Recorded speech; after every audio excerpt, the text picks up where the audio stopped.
ये वही मैंने आपको पिछले लेक्चर में मिसाल दी थी कि फर्ज किया कि आपको लगे कि जनाब आपकी छत पे कुछ और आ गया है, तो आप एक सेकंड में कोई एक्शन ये लेते हैं कि जनाब एक पिस्तौल पकड़ के जाते हैं और अगले को देखते नहीं है, गौर नहीं करते कौन है, और सीधे जाके गोली मार देते हैं।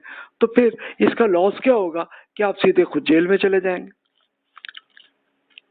ये जैसे यही आपको एक डॉक्यूमेंट मिला तो आपको लगा कि ये जनाब किसी ने फ्रॉड किया है और आपने एकदम पकड़ के उस बंदे को जेल में डाल दिया, फिर बाद में पता चला तो अब आप अफसोस कर रहे हैं और वो अगले की पूरी लाइफ जो है मुसीबत में आ गई।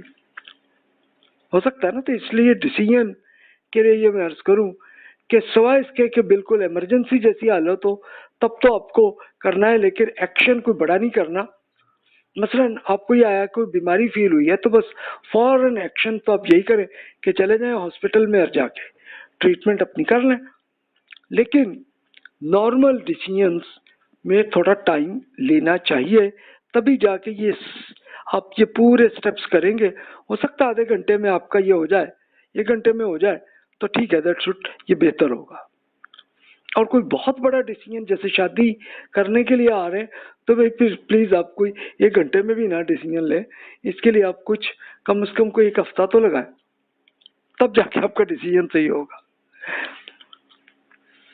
या आप अगर जॉब छोड़ के किसी और में जा रहे हैं तो इसके लिए भी, उसके लिए जाहिर है कि नेचुरली 1 महीना तो आपको मिल जाता है ना। 1 महीने तक और करते रहें, सोचते रहें, फिर जाके डिसीजन आप लें। तो ये एक नेचुरल प्रोसेस है।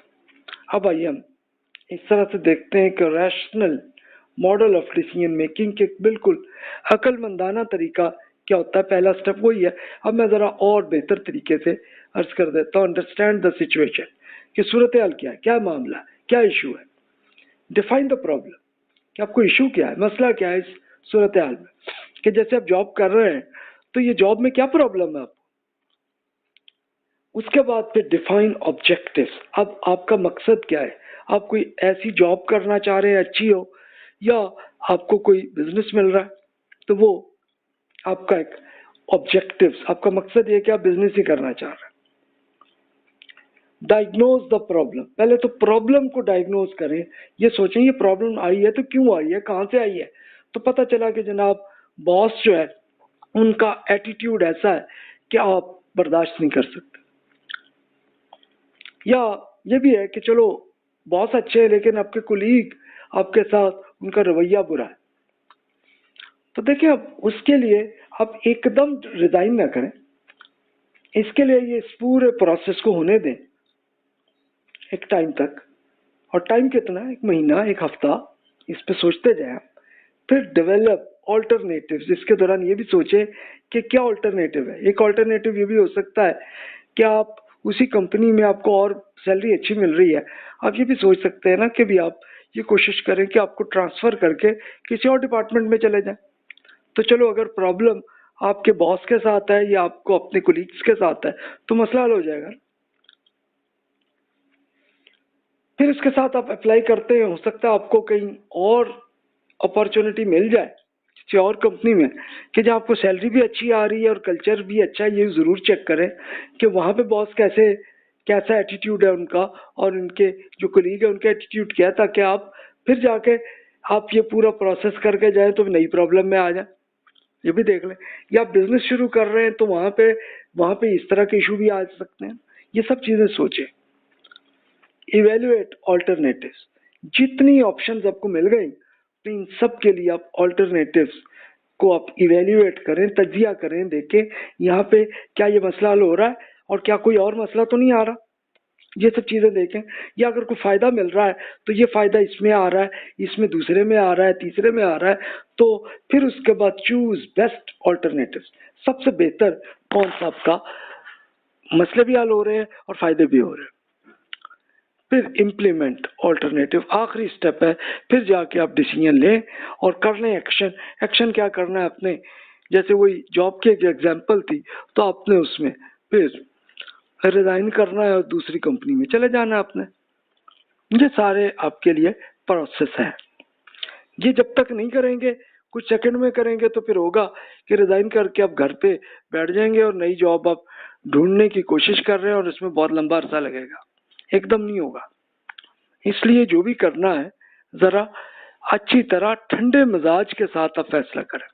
इसकी और मिसाल अब ले लें कि जैसे मिसाल के तौर पर आप शादीशुदा है और अब आपका बेगम से या बेगम को आप हैं तो आपको शौहर से कोई इशू आ रहा है, कोई प्रॉब्लम आ रही है, तो इसको भी इसी प्रोसेस से करें। इसलिए 1 सेकंड में तलाक ना करें।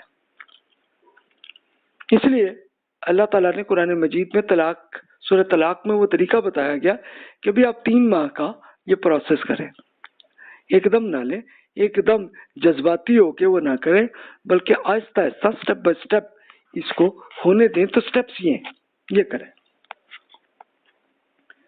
Rational model of decision making, कि इसके लिए एक या उसी प्रोसीजर की मजीद डिटेल अर्ज कर देता हूँ कि जिसके लिए आपको जैसे करना चाहिए बिगिन, पहला स्टेप होगा, शुरू होगा ना सिलसिला। इशू क्या है? ओवरव्यू डेटा, कि भी इससे पहले क्या हुआ है आपका, इसको पुरानी भी मेमोरी आपके ज़हन में होगी। और कुछ नहीं तो ये एक अच्छा तरीका है कि जिन लोगों को अच्छा याद नहीं रहता तो आपके लिए ऑल्टरनेटिव मौजूद है कि आप अपने लैपटॉप के अंदर या टैबलेट के अंदर आप अपना नोट करते चले जाएं कि यार ये है, ये इसमें ये हुआ, ये हुआ, ये हुआ। इस पूरी आपकी मेमोरी काम में आएगी। फिर डिफाइन द प्रॉब्लम, प्रॉब्लम क्या है, इशू क्या है।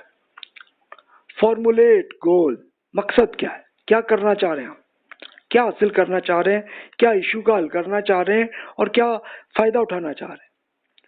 ऑपरेशनलाइज गोल, कि अब ये प्रैक्टिकली जब होगा तो इस फायदे को हासिल करने के लिए क्या करना होगा। आइडेंटिफाई डिसीजन क्राइटेरिया, अब ये क्राइटेरिया बताएं कि कौन सी चीज इंपॉर्टेंट है जिसके लिए आप ये फैसला करने लगे हैं। फिर उसके बाद वेट क्राइटेरिया, यानी वेट का मतलब ये है कि कौन सा ज्यादा इंपॉर्टेंट मामला है उसको आप पहले अहमियत दें। इसके बाद जनरेट ऑल्टरनेटिव्स, क्या क्या आपके लिए ऑप्शंस अवेलेबल है जिसके लिए आप सोच सकते हैं। उसके लिए मिसाल के तौर पर पहले एक्शन तो आप ये कर सकते हैं ना, अप्लाई आप कर सकते हैं, वो आज भी कर लें, इसके लिए तो कोई आपको इतना इशू नहीं है। लेकिन उसके साथ साथ ये है कि आप ये नोट करते चले जाएं, examine, evaluation and choose alternative, कि क्या क्या आपको ऑप्शंस अवेलेबल है, हर एक पे आप तजिया करें। मसलन जॉब का ही मामला है तो फिर अब जॉब डिस्क्रिप्शन उसी के अंदर ही मौजूद होगी कि जहाँ पे भी ऐड उन्होंने दिया होगा तो पता चल जाएगा काम ये है। फिर उसके बाद ये भी कोशिश करें कि जिसमें आप अप्लाई कर रहे हैं और अब चलो इंटरव्यू तक आ गया है प्रोसेस आपका, तो आप कोशिश करें अपने दोस्तों के जरिए कोई ढूंढें ऐसा आदमी कि जिससे आपको इंफॉर्मेशन मिल जाए कि जनाब ये साहब जो बॉस होंगे एक्सपेक्टेडली, तो वो उनका एटीट्यूड कैसा है, उनका मामला कैसा है। ये जॉब की मैं मिसाल दे रहा हूँ, वरना और चीजें भी हो सकती हैं। इन सब चीजों को देखते हुए फिर आप rate each alternatives on each criteria, हर किस्म के लिहाज से अब देखते चले जाए, इसमें इशू ये होगा, इसमें ये फायदा होगा, सबको सोचते जाए। डिसाइड ऑब्जेक्टिवली, इसके लिए ऑब्जेक्टिव होना जरूरी है। इसमें अगर कोई तासुब है इसको यहाँ से फौरन निकाल दें।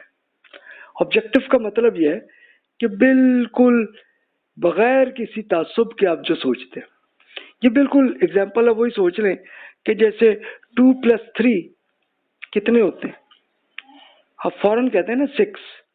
क्यों कहते हैं? इसलिए कि मैथमेटिकली इस तरीके में कोई तासुब नहीं होता। अब आप अगर मल्टीप्लाई कर रहे हो 10 मल्टीप्लाई बाय 15 तो फौरन सही डिसीजन आ जाता है, 1500 आ जाता है, सॉरी 150 आता है। तो देखिए इस तरह के ये डिसीजन बिल्कुल आप ऑब्जेक्टिव तरीके से, सब्जेक्टिवली नहीं होना चाहिए, क्योंकि सब्जेक्टिवली जो मामला है तो इसमें गलतियां और कॉम्प्लिकेशन ज़्यादा होती। और ऑब्जेक्टिवली की मिसाल वही है कि जैसे तलाक का आप डिसीजन लेने लगे या शादी करने का डिसीजन ले रहे हैं, तो ये सब सब्जेक्टिव है ना, इसमें कोई 2+2 × 4 तो नहीं होता ना। इसके लिए आपको बहुत फैक्टर्स पे सोचना पड़ता है।